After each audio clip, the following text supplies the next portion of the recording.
Hello, young ones, and a very warm welcome to this session of our English class. आज आपण mark ट्वेनची जे story वाचत होतो, एनसिडोट्स वाचत होतो, तर त्यालाच आपण पुढे कंटिन्यू करू आणि त्याच्याबरोबरच काही कोटेशन्स त्यांनी दिलेले तेही वाचूया. चला वाचूया मार्क ट्वेन. तर आता बघा आपल्याला हा पेज वाचायचा होता, आपण वाचायला सुरुवात करायची. One day during his tenure as the editor of a small Missouri newspaper, Mark Twain received a letter from a reader who had found a spider in his paper. तर एक दिवशी जेव्हा ते जे आहे ऍज एन एडिटर काम करवते का छोट्या अशा न्यूजपेपरमध्ये, मिसोरी न्यूजपेपरमध्ये, तेव्हा मार्क ट्वेनला एक पत्र मिळालं एका रीडर कडनं, म्हणजे एक जो वाचत होता, जो न्यूजपेपर वाचत होता त्याच्याकडनं एक पत्र मिळालं आणि त्यांनी म्हटलं की who had found a spider in his paper, की त्याला आपल्या न्यूजपेपरमध्ये स्पायडर मिळालं, म्हणजे मकडी मिळाली. आता तेव्हाही लोक अंधविश्वासी होते, तिकडले लोक आणि वेगळ्या प्रकारचे अंधविश्वास ठेवत होते.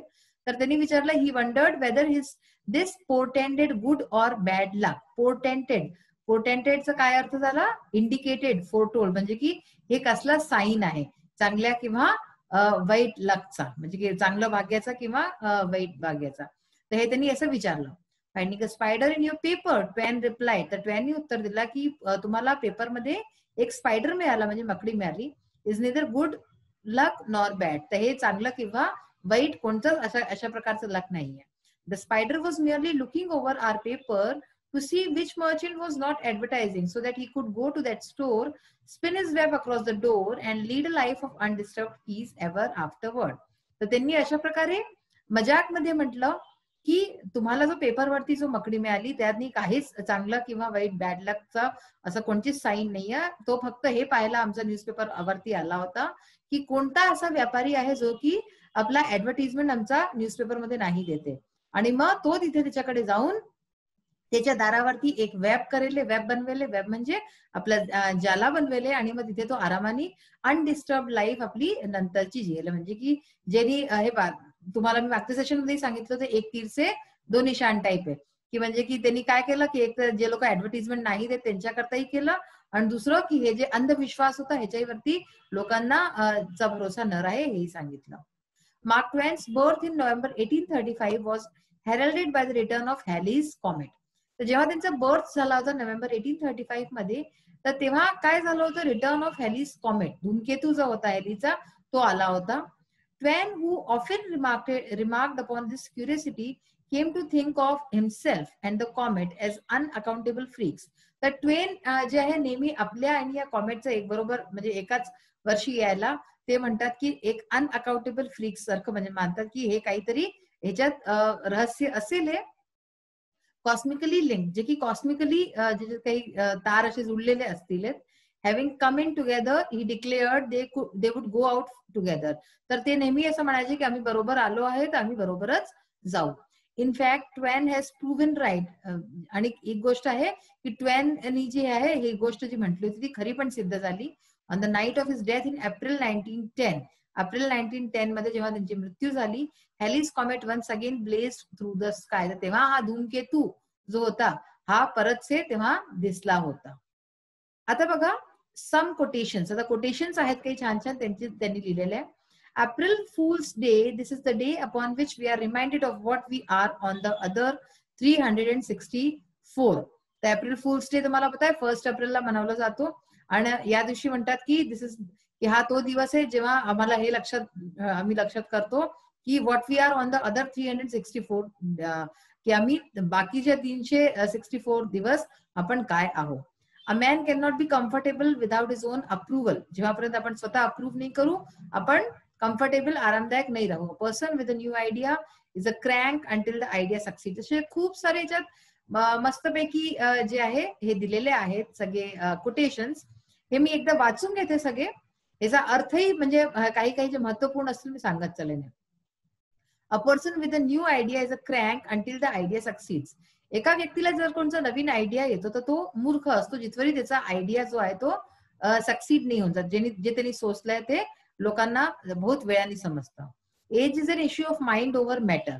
एज जो आहे आपला वय जो आहे तो काय इश्यू, कसला इश्यू? माइंड ओव्हर मॅटर, की मॅटर जे असतं वस्तू असते त्याच्यावरती आपलं दिमाग. If you don't mind it doesn't matter, म्हणजे की आपलं वय किती वाढतंय जर आपण या गोष्टीला माइंड नाही करू तर ती गोष्ट आपल्याला मॅटर पण नाही करेल. All generalisation are false including this one. आता इथे काय जनरलायझेशन दिली गेली म्हणजे सामान्यीकरण केलं गेलंय, तर सगळ्या चुकीच्या असतात इन्क्लुडिंग दिस वन, ही सुद्धा चुकीची आहे. Be careful about reading health books, you may die of a misprint. जेव्हा तुम्ही हेल्थ बुक्स वाचता म्हणजे कोणची स्वास्थ्यशी रिलेटेड पुस्तक वाचता तेव्हा त्याला वाचताना सावध राहा, कारण की जर मिसप्रिंट झालं त्याच्यात तर तुम्ही मरू सुद्धा शकता. Be careless in your dress if you will but keep a tidy soul. तुम्ही तुमच्या ड्रेस करता खूप जास्त लक्ष ठेवून घाला, चांगला घाला, पण be careless in your dress if you will, म्हणजे केअरलेस म्हणजे की तुम्ही केअरलेस राहू शकता but keep a tidy soul, पण तुमची जी आत्मा आहे, तुमचं मन आहे, त्याला स्वच्छ ठेवा. Classic a book which people praise and don't read, हे सांगितलं तर तुम्हाला मी. Humour is mankind's greatest, humour is mankind's greatest blessing. म्हणजे ह्युमर म्हणजे जे आपला हसी रट्टा असतो तो जो आहे तो माणसाचा सगळ्यात मोठा ब्लेसिंग आहे, आशीर्वाद आहे माणसाकरता, की आपण जे हसतो, मुस्कुरावतो. I am an old man and have known a great many troubles but most of them never happen. मी एक म्हातारा माणूस आहे आणि मी खूप सारे ट्रबल्स जे मी जाणतो, ट्रबल्स म्हणजे जितकेही परेशान्या वगैरे आहेत, पण most of them never happen, पण त्यात जास्त तर जे आहे ते कधी झालेच नाही. I must have a prodigious quantity of mind, it text me as much as a week sometimes to make it up. If you tell the truth, you don't have to remember anything. जर तुम्ही नेहमी सत्य बोलाल, सत्य सांगाल, तर तुम्हाला काही लक्षात ठेवायचं जरूरत नाही आहे. म्हणजे की आपण जर काही खोटं बोललो तरच आपल्याला लक्षात ठेवावं लागतं ना, की आपण तिथे काय खोटं बोललो, कुणाशी काय, मग त्याला लपवाय करता आणि खोटं बोलतो, तर म्हणून हे गोष्ट म्हटली आहे. It is better to deserve honours and not have them than to have them and not deserve them. काय अर्थ झाला? It is better to deserve honours. हे म्हणजे की हे बरं आहे, असं असलं पाहिजे की आपण डिझर्व करतो ऑनरला, काही आपल्याला सन्मान मिळतो तर त्याला डिझर्व करू, अँड नॉट हॅव देम, आणि आपल्याला न मिळेल, देन टू हॅव देम, ह्यापेक्षा की आपल्याला कोणता ऑनर मिळतोय, आपला सन्मान मिळतोय, अँड नॉट डिझर्व देम, आणि आपल्याला ते आपण त्याला डिझर्व नाही करत आहे. सपोज कोणी व्यक्ती आहे त्याचा खूप सन्मान चाललाय पण ऍक्च्युली तो त्याला डिझर्वच नाही करत, तो त्या लायकीचाच नाहीये, तर म्हणून ह्याच्यापेक्षा हे चांगलं जास्त होईल की आपण ते आपल्याला ते सन्मान न मिळे पण आपण त्याला डिझर्व करू. It is better to keep your mouth closed and let people think you are a fool then to open it and remove all doubt. हे ह्याच्यात म्हणतात की जास्त बरं होईल जर आपण आपलं तोंड बंद ठेवू आणि लोक समजे की आपण मूर्ख आहोत, ह्याच्यापेक्षा की आपण त्याला उघडू आणि रिमूव्ह ऑल डाऊट आणि त्यांना खरं सिद्ध करू. It's no wonder that truth is stranger than fiction, fiction has to make sense. ह्याच्यात काहीच आश्चर्याची गोष्ट नाहीये की जे सत्य आहे ते विचित्र असतं फिक्शन पेक्षा, फिक्शन म्हणजे काल्पनिक पेक्षा. Fiction has to make sense, fiction जे असतं काल्पनिक असतं त्याला सेन्स हवं असतं काही. Whenever you find yourself on the side of the majority, it is time to pause and reflect. जेव्हा तुम्ही आपल्याला स्वतःला मेजॉरिटी बरोबर पावाले, की म्हणजे की खूप सारे लोक तुमच्या बरोबर आहे, तर हाच तो वेळ आहे जेव्हा तुम्ही थांबा आणि विचार करा या बाबतीत. Why is it that we rejoice at a birth and grieve at a funeral? असं का होतं की आपण जन्मावरती खुश होतो आणि कोणी मरतं तर आपण खूप दुःखी होतो? It is because we are not the person involve, कारण की आपण त्याच्यात इन्व्हॉल्व नाही आहोत जन्म किंवा मृत्यूशी. Thousands of geniuses live and die undiscovered either by themselves or by others. Thunder is good, thunder is impressive, but it is lightning that does the work.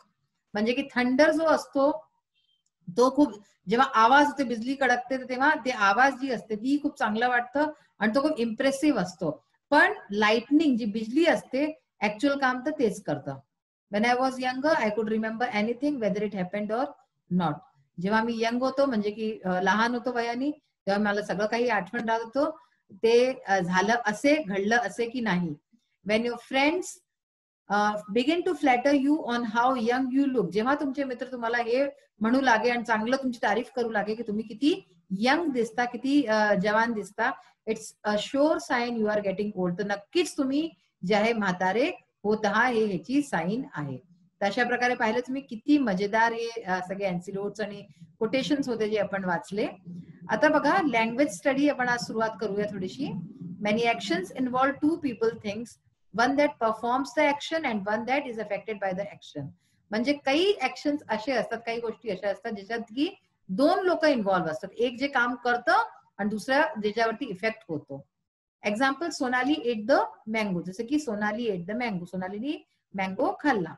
Here the action of eating involve Sonali who eats and the mango which gets eaten. तर या action मध्ये दोन लोक आहे. Action of eating involve Sonali जे की खाते आणि मँगो ज्याला की खाल्लं जात आहे. Sonali is the subject and mango is the object of the verb eat. तर सोनाली हे काय आहे, सब्जेक्ट आहे, आणि मँगो काय आहे, ऑब्जेक्ट ज्याला की खाल्लं जाते ऑफ द वर्ब ईट. ईट म्हणजे की वर्ब झालं आणि काय खाल्लं जात आहे तर मँगो खाल्लं जात आहे. When you want to talk about who performed the action, the doer of the action is the subject. जेव्हा तुम्ही गोष्ट करता की कोणी काम केलं कोणचं, तेव्हा तुझं डुअर असतो जे काम करतो त्याला म्हणतात सब्जेक्ट. पुढचा आपण ह्याच्यात बहुत हा जरुरी भाग आहे, हा आपण नेक्स्ट सेशन मध्ये वाचूया. तुमच्या इंग्लिश वर्कशॉप मधला क्वेश्चन नंबर 4 होता, ट्रान्सलेट आणि 5 of the quotations you like. कोणत्याही 5 कोटेशन्स जे आहेत ते आपल्याला मराठीमध्ये ट्रान्सलेट करायच्या होत्या. तर बघा, humour is Mankind greatest blessing. त्याचं मराठी काय होईल, विनोद हा मानव जातीचा सर्वात मोठा आशीर्वाद आहे. ह्युमर म्हणजे विनोद, जे हसी मजाक वगैरे करतो आपण. सेकंड आहे, be careful about reading health books, you may die of a misprint. तर ह्याचं काय आहे, आरोग्याची पुस्तके वाचण्याबाबत सावधगिरी बाळगा, आपण चुकीच्या ठसामुळे मरू शकता. तर हे अगदी म्हणजे की तुम्हाला मराठीत, कारण की इंग्लिश टू मराठी तुम्हाला येतं ट्रान्सलेट करायला, म्हणून याला नीट प्रकारे समजून घ्या. If you tell the truth you don't have to remember anything. आपण सत्य सांगितले तर आपल्याला काहीही लक्षात ठेवण्याची गरज नाही. अशाच प्रकारे, man can not be comfortable without his own approval. माणूस स्वतःच्या परवानगीशिवाय आरामदायक राहू शकत नाही. आणि लास्ट आहे, classic a book which people praise and don't read.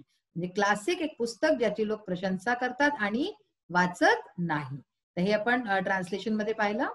आता बघा, एक लँग्वेज स्टडी वरती बेस्ड आपण ऍक्टिव्हिटी करणार आहे. Complete the words by using correct letters. तर इथे अशा प्रकारचे एक्झाम्स मध्ये येतात तुम्हाला. हे पहा, इथे शब्द आहेत काही ज्याच्यात हे गॅप आहे, ह्याच्यात आपल्याला फिल करायचं आहे. तर पहिल्यामध्ये आहे टुडे, डी भरलं. सेकंड मध्ये आहे शेव, एच. थर्ड मध्ये आहे अगेन, जी. आणि फोर्थ मध्ये आहे प्राइस, आर. ठीक आहे. हे पहा, असा हा जो शब्द आहे याच्यामध्ये ई सुद्धा येऊ शकतं, PEICE. हा पण एक जो आहे लेटर वर्ड आहे. नेक्स्ट आहे, put the following words in alphabetical order. पहा, रीडर, स्पायडर, मर्चंट, ऑनर. ठीक आहे ना. ह्याला अल्फाबेटिकली लिहायचं. तर सर्वात आधी आपण पहिला अक्षर बघतो ना, तर पहिला अक्षर कोणचा येईल पहिले, ABCD मध्ये एच. तर ऑनर पहिले येईल, मग कोणचं येईल, एम. मर्चंट, मग स्पायडर आणि मग रीडर. पहा, ऑनर, मर्चंट, रीडर आणि स्पायडर. ओके. मग आहे केअरलेस, क्लासिक, क्युरियोसिटी, कॉस्मिकली. तर इथे बघा, आपण पहिला वर्ड सी सगळ्यांमध्ये आहे. सेकंड वर्ड बघू, ए. इथे ए आला तर केअरलेस येऊन गेलं. मग आलं इकडे एल, तर क्लासिक येऊन गेलं. त्याच्यानंतर कॉस्मिकली, ओ. पहिले येतं यूच्या, तर यू नंतर आलं कॉस्मिकली, क्युरियोसिटी. अशाच प्रकारे पंक्च्युएशन एक्सरसाइज येते तुम्हाला. Are you quite sure you haven't heard this? He demanded suspiciously. I not only heard the story, I invented it, said Mark Twain.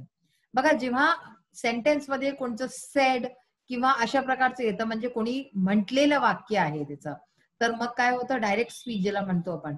Direct speech मध्ये डबल इन्व्हर्टेड कॉमाज लागतात. ठीक आहे ना. Starting, जसं हे पहिला सेंटेन्स आहे, ती स्टार्टिंग मध्ये डबल इन्व्हर्टेड लागेल, ए कॅपिटल होऊन जाईल. Are you quite sure you haven't. Haven't असं नाही लिहत ना, इथे एनच्या वरती अपॉस्ट्रॉफी लागते. हॅव्हंट हर्ड दिस. ह्याच्यानंतर काय होईल, क्वेश्चन मार्क. हा क्वेश्चन आहे, क्वेश्चन मार्क आणि इन्व्हर्टेड कॉमा क्लोज. मग त्याच्यानंतर ही डिमांडेड सस्पिशियसली, मग फुल स्टॉप. आणि अशाच प्रकारे I capital, I not only heard the story, comma, मग त्याच्यानंतर परत आय कॅपिटल, इन्व्हेंटेड इट, त्याच्यानंतर फुल स्टॉप. नाही, हा इथे कॉमा, आणि मग दोन्हीकडे inverted comma, double inverted comma. हे पहा इकडे, are you quite sure you haven't heard this, question mark. He demanded suspiciously. I did not only heard the story, I invented it, said Mark Twain. मग आहे, write 4 small words using the letters in the given word. Generalizations. The general, gents, ration, lion. आणि काही शब्द खूप बनू शकतात जर तुम्ही नीटचे बघाले तर. अशा प्रकारे आपण आज पाहिलं की ग्रामर पोर्शनचं काही पाहिलं. खूप मस्त पैकी आज आपण कोटेशन्स वाचले, ज्यांना की अगदी ह्युमरस होत्या, विनोदी होत्या, ज्यांना वाचून अगदी मजा आली. तुम्ही आपल्या मित्रांनाही ऐकवा, आई वडिलांना ऐकवा आणि त्यांनाही सांगा किती मजेदार कोटेशन्स आहेत हे. आजचं सेशन इथेच फिनिश होतो. नेक्स्ट सेशन मध्ये परत भेटूया. Till then bye, have a nice day. Thank you.